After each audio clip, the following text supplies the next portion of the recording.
Welcome પ્રિયજનો, સ્વાગત છે તમારું the light of Jesus Christ channel તમે જુઓ છો. જોઈને આશીષ પામો. આવો પ્રાર્થના કરીએ. સ્વર્ગીય પ્રેમી પિતા યેસુના નામમાં પ્રાર્થના કરું છું, તારા લોકોના જીવનની અંદર બિલકુલ ફ્રેશ એન્ડ સાજાપણું પ્રભુજી પુષ્કળ કામ કરે અને તમારી મહિમા પ્રગટ થાય લોર્ડ.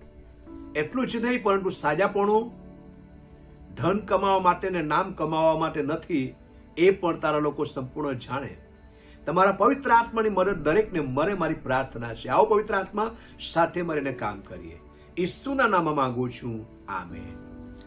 વિષયનું નામ છે ફ્રેશ એન્ડ હેલિંગ, યાને કે સાજાપણું પ્રભુ એના વચન મારફતે આપે છે. તો તમારી પાસે બાઇબલ છે, તમે ખોલો. સાજાપણું, વિષયનું નામ છે સાજાપણું. પ્રથમ આપણે પ્રભુ ઈસુ ખ્રિસ્ત પર વિશ્વાસ કરવો જોઈએ અને ઈસુ ખ્રિસ્તે કરેલ સંપૂર્ણ કામ એટલે તેને મૃત્યુ થવું, દફન થવું અને તેના પુનરુત્થાન પર વિશ્વાસ હોવો જોઈએ. આપણા પ્રભુ ઈસુ ખ્રિસ્તને સાજાપણું આપીને દુષ્ટ આત્માઓને કાઢીને અને મરેલાઓને જીવતા કરીને આવા બીજા અદ્ભુત ચમત્કારો કર્યા. દેવ મારફતે તેને અભિષેક કરવામાં આવ્યો હતો. યર્દન નદીમાં યોહાન મારફતે જ્યારે તેનું બપ્તિસ્મા થયું ત્યારે પવિત્ર આત્મા તેના પર ઉતર્યો. પવિત્ર આત્માથી ભરપૂર થઈને પ્રભુ ઈસુ ખ્રિસ્તે સેવાની શરૂઆત કરી. એ બરાબર 30 વર્ષની ઉંમરે એને પાણીનું ડૂબકીનું બપ્તિસ્મા લીધું અને બીજા 3.5 વર્ષ એને જબરજસ્ત આત્માની ભરપૂરીમાં સેવા કરી. હવે જૂના કરારમાં પણ ઘણા ચમત્કારો હતા જે દેવના સામર્થ્યથી સાબિત આપતા હતા. જો કે ઈસુએ જે ચમત્કારો કર્યા તે સાધારણ લોકો મધ્યે કર્યા, ગરીબ લોકો મધ્યે કર્યા કે જેઓ પોતાની મેળે પોતાને કંઈ મદદ કરી શકતા નહોતા. સાજા થવા માટે ઘણા લોકો ઈસુની પાછળ આવ્યા. ઈસુએ તેઓને સાજા કર્યા. લોકો તેમનામાં વિશ્વાસ રાખતા હતા. આ બાબત નોંધ કરવી બહુ મહત્વપૂર્ણ છે કે ઈસુએ કોઈ પણ પ્રકારનું સન્માન ચાહ્યું નહીં. કોઈ પણ પ્રકારનું સન્માન ચાહ્યું નહીં.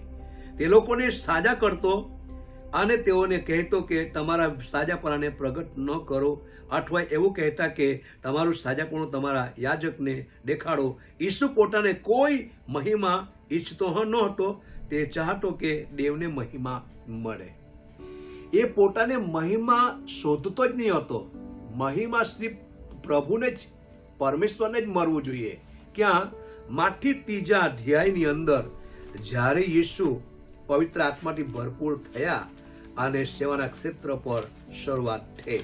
તમે જુઓ માથી લખેલી સુવાર્તા, એમાં 3 અધ્યાયની અંદર પ્રભુ ઈસુ ખ્રિસ્તે જ્યારે પાણીનું ડૂબકીનું બપ્તિસ્મા લીધું અને 16મી કલમ, અને ઈસુ બપ્તિસ્મા પામીને તરત પાણી માટે નીકળી આવ્યા અને જુઓ તેને સર્વ આકાશ ઉઘડાયું ને દેવના આત્માને કબૂતરની પેઠે ઉતરતો ને પોતા પર આવતો તેને દીઠો. અને જો એવી આકાશવાણી થઈ કે અમારો વાલો દીકરો છે, એના પર હું પ્રસન્ન છું.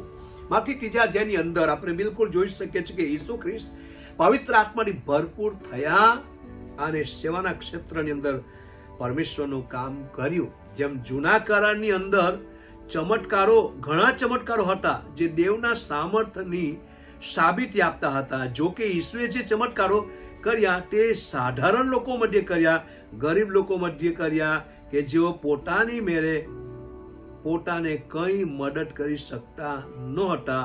સાજા થવા માટે ઘણા લોકો ઈસુની પાછળ આવ્યા. ઈસુએ તેઓને સાજા કર્યા. લોકો તેમનામાં વિશ્વાસ રાખતા હતા.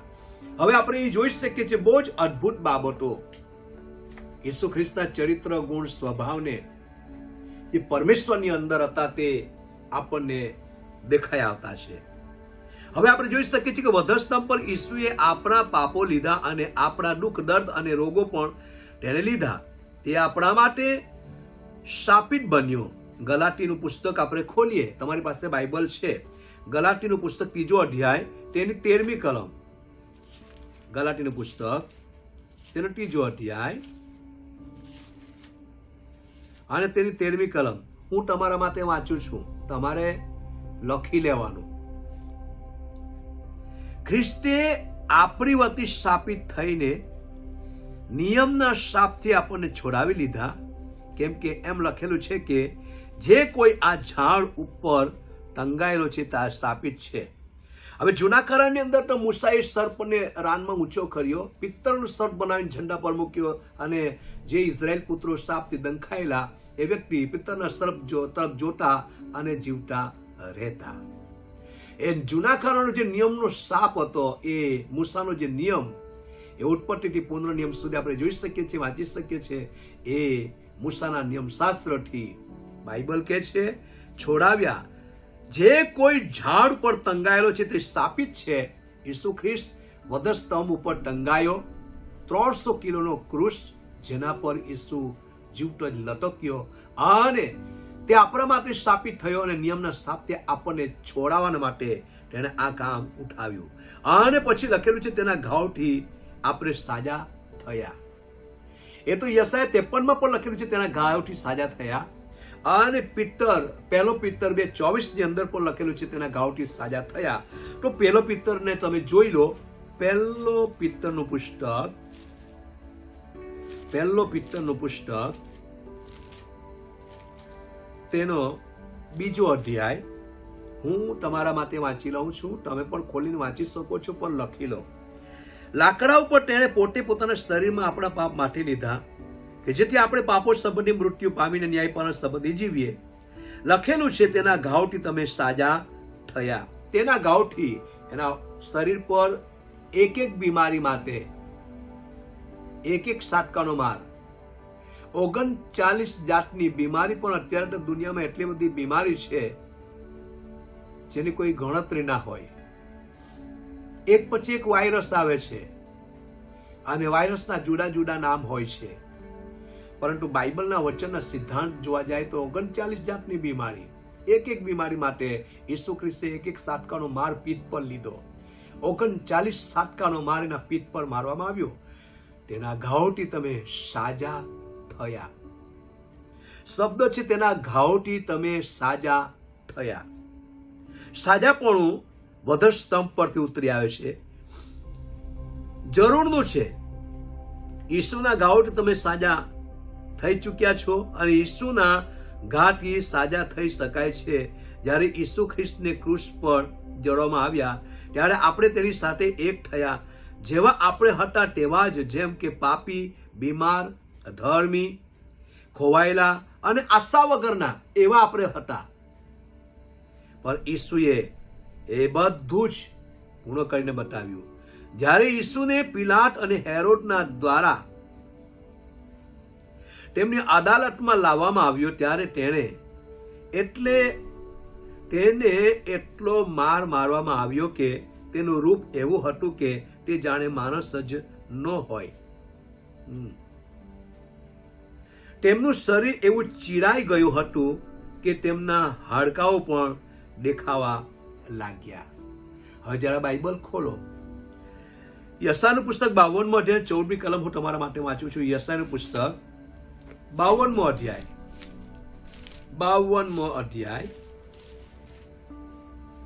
અને 14મી કલમ. યશાયા પ્રબોધક શું કહે છે? જો ઈસુ સંબંધી, જે પ્રમાણે ઘણા લોકો તને જોઈને વિસ્મિત થયા. હવે એના શરીર પર એટલા બધા ઘા હતા, અને શરીર એવું ચીરાઈ ગયું હતું કે માણસ જેવો દેખાતો જ નહીં હતો. તેથી લખેલું છે તેનો ચહેરો અને તેનું રૂપ એવા વિરૂપ થયા હતા કે તે જાણે માણસ જ ન હોય. માથા ઉપર કાંટાનો મુંગટ,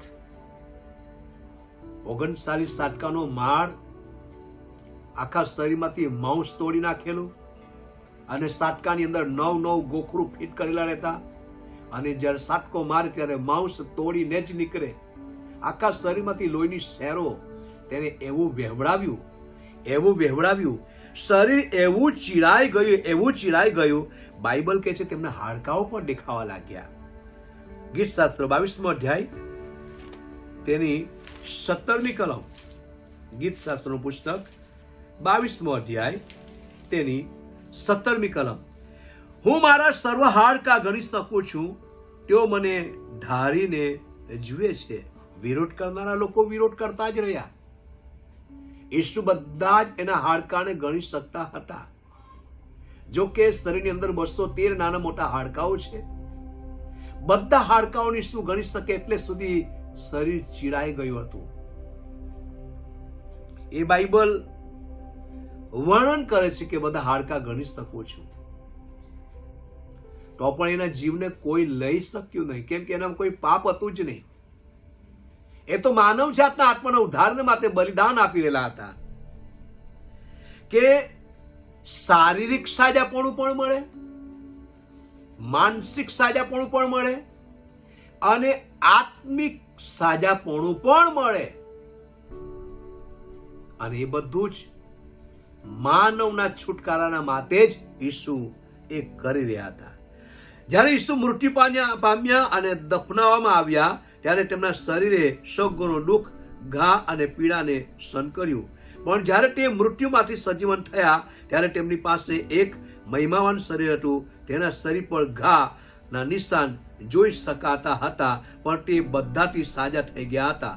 3 દિવસ અને 3 રાત્રિમાં તે સંપૂર્ણ સાજા થઈ ગયા હતા. જ્યારે તે સાજા થયા ત્યારે આપણે પણ તેની સાથે સાજા થયા. આપણે તેમના વારસાના ભાગીદાર બન્યા. સાજાપણામાં પણ આપણે તેના વારસાના ભાગીદાર બન્યા, સાજાપણામાં પણ. હવે થોમા, કેટલાક શિષ્યો જોયા વગર વિશ્વાસ નહીં કરતા હતા. ઈસુને જોયા પછીથી વિશ્વાસ કર્યો. માની લો કે ઈસુના હાથને જોયા હશે દબાવી દબાવીને, રોમી ભાલો કૂખમાં મારેલો કૂખને જોઈ હશે. એ તપાસ કરીને જોઈને ત્યાર પછી એ લોકોએ વિશ્વાસ કર્યો કે એને દુખાવો થાય છે, પીડા થાય છે, બધો જ દર્દ દૂર, સંપૂર્ણ સાજાપણું પણ, નિશાન, હાથના પગના નિશાન બિલકુલ જોઈ શકતા હતા અને બિલકુલ રૂજાઈ ગયેલું, સંપૂર્ણ સાજા થઈ ગયેલા. તો ઈસુ જ્યારે સાજા થયા તો તેના માટે પણ આપણે પણ તેના સાજાપણામાં ભાગીદાર થયા. બાઇબલ કહે છે, યોહાનની લખેલી સુવાર્તા 20મો અધ્યાય 19 થી 25. યોહાનની લખેલી સુવાર્તા 20મો અધ્યાય 19 થી 25 સુધી હું તમારા માટે વાંચું છું. જુઓ, કલમને જુઓ. ત્યારે તે જ દહાડે એટલે અઠવાડિયાને પહેલે દહાડે દિવસે સાંજ પડીએ શિષ્યો જ્યાં એકઠા થયા હતા ત્યાંના બારણા યહૂદીઓના ભયથી બંધ કરવામાં આવ્યા હતા. ત્યારે ઈસુ આવ્યો અને તેઓની વચ્ચેમાં ઉભો રહીને તેઓને કહે છે કે તમને શાંતિ થાઓ. 20મી કલમ. એમ કહીને તેણે પોતાના હાથ તથા કુખ તેઓને દેખાડ્યા અને શિષ્યો પ્રભુને જોઈને હર્ષ પામ્યા. તેથી ઈસુએ ફરી તેઓને કહ્યું કે તમને શાંતિ થાઓ. જેમ બાપે મને મોકલ્યો છે તેમ હું તમને મોકલું છું. 22મી કલમ. એમ કહીને તેણે તેઓના પર શ્વાસ નાખ્યો અને તે તેઓને કહે છે કે તમે પવિત્ર આત્મા પામો. જેઓના પાપ તમે માફ કરો છો તેઓના પાપ માફ કરવામાં આવશે અને જેઓના પાપ તમે કાયમ રાખો છો તેઓના પાપ કાયમ રહેશે. પણ ઈસુ આવ્યો ત્યારે થોમા બારમાનો એક જે દિદુમસ કહેવાતો હતો તે તેઓની વચ્ચે સાથે નહોતો. તેથી બીજા શિષ્યોએ તેને કહ્યું કે અમે પ્રભુને જોયો છે. પણ તેણે તેઓને કહ્યું કે તેના હાથમાં ખીલાઓના વે જોયા વિના તથા મારી આંગળીથી ખીલાઓના વેમાં મૂક્યા વિના તથા તેની કુખમાં મારો હાથ લાંબો હાથ ઘાલ્યા વિના હું વિશ્વાસ કરવાનો જ નથી. આ થોમા હાથને પગને ખૂંખને જ્યાં સુધી તમે કહેતા છે કે અમે ઈસુને જોયો, મેં જોયો નથી. હું જોઈશ પછી જ વિશ્વાસ કરીશ. અને હાથને પગને ખૂંખને બધું જોયું થોમાએ, પછી વિશ્વાસ કર્યો. જો કે આપણે હમણાં તેને જોતા નથી તો પણ તેના પર વિશ્વાસ કર્યો છે. બાઇબલ કહે છે તેઓને ધન્ય છે. ન જોયા છતાં પણ વિશ્વાસ કર્યો છે તેઓને બાઇબલ ધન્ય કહે છે. મારા પ્રિય ભાઈ બહેનો, તમે ધન્ય છો, તમે ધન્ય વ્યક્તિ છો. ઈસુ મૃત્યુમાંથી સજીવન થયા પછી ઉપલી પેઢીમાં તેમના શિષ્યોની તેણે મુલાકાત લીધી તેમની પાસે એક મહિમાવાન શરીર હતું, માટે ઓરડાઓ અને દરવાજાઓ બંધ હતા, છતાં પણ તેમાં પ્રવેશ કરવાને માટે તે સક્ષમ હતા. પ્રથમ વાત તો શિષ્યો ગભરાયા, પણ ઈસુએ તેઓને તેમના હાથ અને પગ દેખાડ્યા. માથી પુનરુત્થાન થયેલા ઈસુને જોઈને શિષ્યો હર્ષ પામ્યા, અને તેઓને એ પણ ખબર પડી ગઈ કે ઈસુને હવે કંઈ દર્દ નથી અને તેમના ઘા પણ સાજા થઈ ગયા છે. જો કે તે ઘા દેખાતા હતા, પણ 3 દિવસ અને 3 રાતમાં એ સંપૂર્ણ સાજા થઈ ગયો. એક શિષ્ય એટલે થોમા તે બીજા શિષ્યોની સાથે તે ઓરડીમાં ન હતો. જ્યારે તે પાછો આવ્યો ત્યારે તેઓ ખૂબ આનંદિત હતા અને તેને કહ્યું કે ઈસુ ખ્રિસ્ત સજીવન થયા છે. અને તે તેઓની પાસે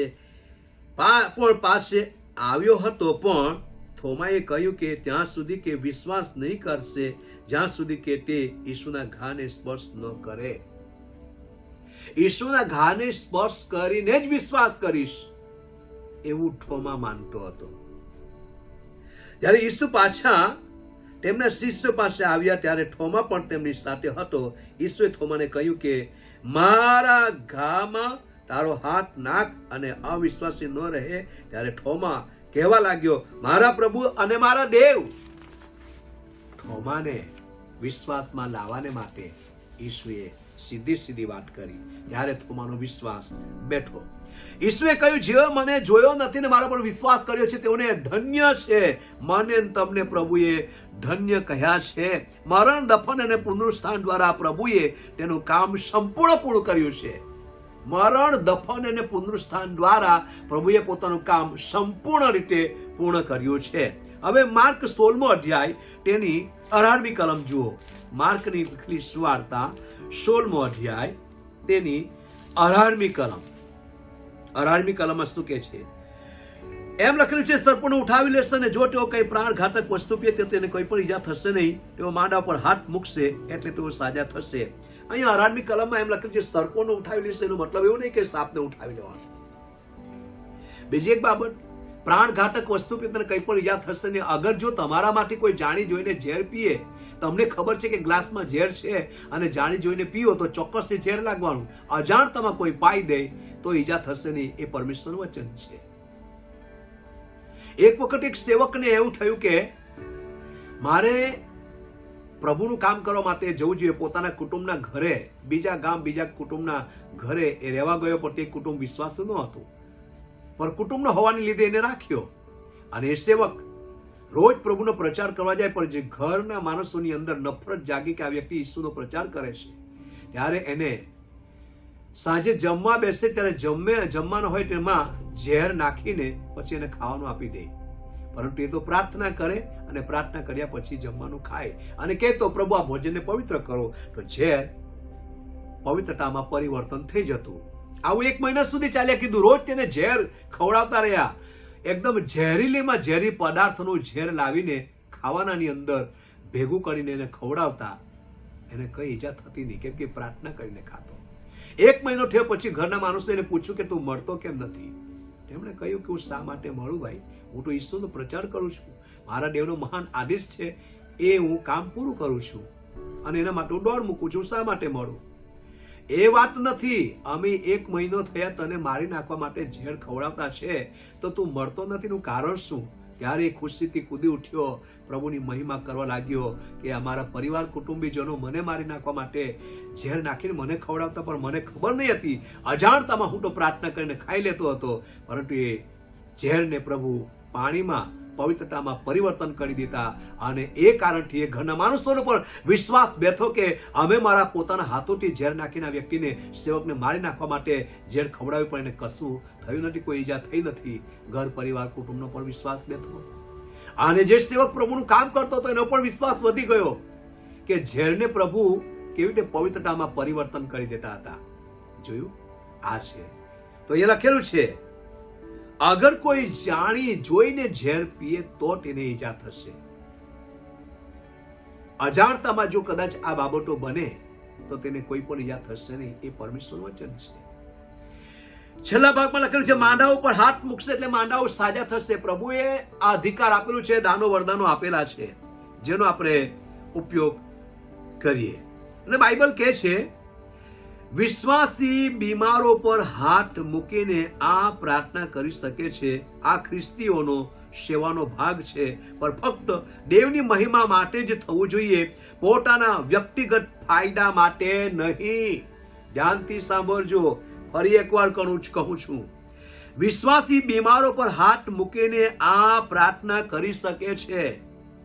આ ખ્રિસ્તીઓનો સેવાનો ભાગ છે, પણ ફક્ત દેવની મહિમા માટે જ થવું જોઈએ, પોતાના વ્યક્તિગત ફાયદા માટે નથી કે નહીં. યાકૂબ 5મો અધ્યાય 14-15 કલમ. યાકૂબનું પુસ્તક તેનો 5મો અધ્યાય 14 અને 15 કલમ હું તમારા માટે વાંચું છું. તમારામાં શું કોઈ માંદો છે? જો હોય તો તેને મંડળીના વડીલોને બોલાવવા, અને તેઓએ પ્રભુના નામથી તેને તેલ ચોરીને તેને માટે પ્રાર્થના કરવી, અને વિશ્વાસ સહિત કરેલી પ્રાર્થના માનવાને બચાવશે, અને પ્રભુ તેમને ઉઠાડશે, અને જો તેને પાપ કર્યા હશે તો તેને માફ કરવામાં આવશે. હવે આપણે જોઈ શકીએ છીએ કે વડીલોને બોલાવવા, પ્રભુના નામમાં તેલ ચોરીને તેના માટે પ્રાર્થના કરવી, વિશ્વાસ સહિત કરેલી પ્રાર્થના માંદાને બચાવશે અને પ્રભુ તેમને ઉઠાડશે. છેલ્લા ભાગ પર બહુ ધ્યાન આપજો, જે હું કહું છું ને વાંચું છું. વિશ્વાસ અને સાજાપણાના વરદાન જો પ્રભુ આપે છે, વિશ્વાસ અને સાજાપણાના વરદાન જો પ્રભુ આપે છે, તો સાજાપણાના વરદાનથી ધન કમાવાથી અને નામ બનાવવાથી ખરેખર આપણે સાવધાન રહેવું જોઈએ. પ્રભુ ઈસુ ખ્રિસ્ત લોકોને સાજાપણું આપતા હતા, ધન કમાવા માટે ને નામ કમાવા માટે નહીં. આપણે પણ પ્રભુના ચરિત્ર ગુણ સ્વભાવને પહેરી લેવું જોઈએ. વરદાન પ્રભુ આપે છે, દાનો વરદાનો અભિષેક આપે છે, એનો મતલબ એ નહીં કે આપણે એનો ખોટો ઉપયોગ કરીએ. ધન કમાવાથી અને નામ બનાવવાથી ખરેખર આપણે સાવધાન રહેવું જોઈએ. ઈસુએ અને પ્રેરિતોએ ધન મહાન ચમત્કારો કર્યા છતાં પણ દરેક ફાયદાઓને અને મહિમાને તેઓએ પ્રતિરોધ કર્યો. ઈસુએ અને પ્રેરિતોએ ધન મહાન ચમત્કારો કર્યા છતાં પણ દરેક ફાયદાઓને અને મહિમાને તેઓએ પ્રતિરોધ કર્યો. ક્યારે પણ પોતાની મહિમા શોધી નહીં, પોતાનું નામ કમાયા નહીં, ધન કમાયા નહીં. ધન કમાવા માટે, નામ કમાવા માટે આ નથી. પ્રભુ દાન આપે છે, વરદાન આપે છે, એનો ઉપયોગ કરો, પરંતુ પોતાના ફાયદા માટે નહીં. આના પર ખાસ ધ્યાન આપજો. આ વિષયને તમે લખી લેજો અને તમે મંડળીની અંદર પણ પ્રચાર કરજો. આ બહુ જ મહત્વપૂર્ણ બાબત છે. પ્રભુ ચિહ્ન અને ચમત્કાર દરેક સેવકોના મારફતે કરે છે, પણ એનો મતલબ એવો નથી કે આપણે એનો દુરુપયોગ કરીએ. ચાલો આપણે પ્રાર્થના કરીએ.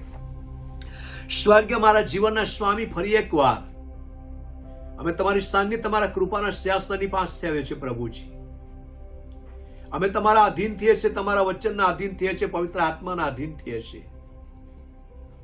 તમે જે આજ્ઞા આપી અને જીવન છે એના અધીન થઈએ છીએ. અમારું જીવન, આત્મા, મન, શરીર તારા હાથમાં સમર્પણ કરીએ છીએ. મારા પ્રભુ ને મારા દેવ, તારા નામને ધન્યવાદ. સાજાપણું પ્રભુ તમે આપો છો, અને સાજાપણું તમારા તરફથી ઉતરી આવે છે, તમને ધન્યવાદ. પરંતુ સાજાપણાના વરદાન એ ધન કમાવા માટે યા નામ કમાવા માટે નથી, વ્યક્તિગત ફાયદા માટે નથી, એ તારા લોકો જાણે. અને પિતા ઈસુના નામમાં પ્રાર્થના કરું છું, આ સમય દરમિયાન તમે પ્રભુ ઈસુ મારું ડટાઓને પાછા ઉઠું સંપૂર્ણ કર્યું છે. તમારા શરીર પર જે ઘા પડ્યા, હાથે પગે જે ખીલા થોકાવ્યા, એની સહેરો વેવડાવી અને લખેલું છે તેના ઘાવ તમે સાજા થયા. અને તારા પસંદ કે આ લોકો, વિશ્વાસ કરનારા લોકોમાં જો કોઈ બીમાર હોય, બીમારીના બિછાના પડેલા હોય, યા તાવ, શરદી, ખાંસી, ઉધરસ, યા શરીરમાં દુખાવો, યા એસિડિટી, ડાયાબિટીસ, કોઈ પણ બીમારીમાં, કોઈ પણ પ્રકારની બીમારીમાં પથારીવશ પડેલા હોય, પ્રેશરની બીમારી હોય, માનસિક બીમારી હોય, શારીરિક બીમારી હોય, આત્મિક બીમારી હોય, એ તમામ અંધકારની શક્તિ ઈસુના સામર્થ્ય નામમાં બાંધી દઉં છું. શરીર, બોડીની અંદર બંધાઈ જા. હવે ઈસુ ખ્રિસ્તના નામમાં ધમકાવું છું, દરેકના શરીર, બોડીને બીમારી છોડ. ઈસુના ઝારીના સામર્થ્ય નામમાં તેઓના શરીર બોડીને છોડીને નીકળી જામ. યેસુના નાઝરેના સામર્થ્ય નામે તને ધમકાવું છું. પુનરુત્થાન પામેલા યેસુના નામમાં આદેશ કરું છું, નીકળી જા out. Come on in the name of Jesus name. અને જો કોઈ ભાઈ કે બેન કે દીકરો કે દીકરી કોઈ દુષ્ટ આત્માથી પીડાતો હોય અને દુષ્ટ આત્મા ઉઠવાનું, બેસવાનું, ચાલવાનું એવી ફરજ પાડતી હોય, યા દુષ્ટ આત્માથી ઘેરાયેલા હોય અને રાત્રે ને દિવસે દુષ્ટ આત્માને જંપી રહેવા દેતા ન હોય, એવી શૈતાની શક્તિઓની ઈસુના નામની અંદર હું બાંધું છું. તમામ અંધકારની શક્તિ શૈતાનના પરિબળોની ઈસુના નામમાં બાંધું છું. રખડતી ભટકતી આત્માની ઈસુના નામમાં બાંધું છું. જાદુતોના મંત્ર વિદ્યા, મેલી વિદ્યાની ઈસુના નામમાં બાંધું છું. યેસુના નાઝરેના નામે ધમકાવું છું. તેઓના ઘર પરિવાર કુટુંબને શરીરને પણ છોડીને નીકળીને ચાલી જામ. યેસુના નાઝરેના નામમાં આદેશ કરું છું, out. Come on in the name of Jesus name. અને આ સમયની અંદર દરેક ઘરોમાં પ્રભુજી જે ભાઈ બહેન બિછાના પર પડેલા હોય, પથારીમાં પડેલા હોય, યેસુના નાઝરેના નામમાં તો સંપૂર્ણ સાજા થઈ જાય. મારી પ્રાર્થના છે લોર્ડ, આ સમય દરમિયાન જો બિછાના પર પથારીમાં પડેલા વ્યક્તિઓના જીવન આત્મા મન શરીર પર ઈસુ તારું લોહી લગાવું છું. તેઓના ઘર બાર શાક પર ઈસુ તારા લોહીની વાર બનાવું છું, સાથે લોહી લગાવું છું. વેલકમ હોલી સ્પિરિટ, તમે કબજો કરો અને આવનાર વાયરસથી દરેકનું રક્ષણ કરજો. દરેકના ઘરમાં શાંતિ થજો. અને ઈસુ મારા પ્રભુ તમારી મહિમા પ્રગટાવ લોર્ડ. મારું સાંભળ્યું છે બદલ આભાર. હાલેલુયા. ડોરોને ચલાવ તથા પ્રભુ અમારો ઉદ્ધાર કરતા પ્રાર્થના ઈસુ મારા પ્રભુના નામમાં માંગુ છું. આમીન. ગોડ બ્લેસ યુ પ્રિયજનો. The light of Jesus Christ channel તમે જુઓ અને આશીર્વાદને પામો. God bless you. આમીન.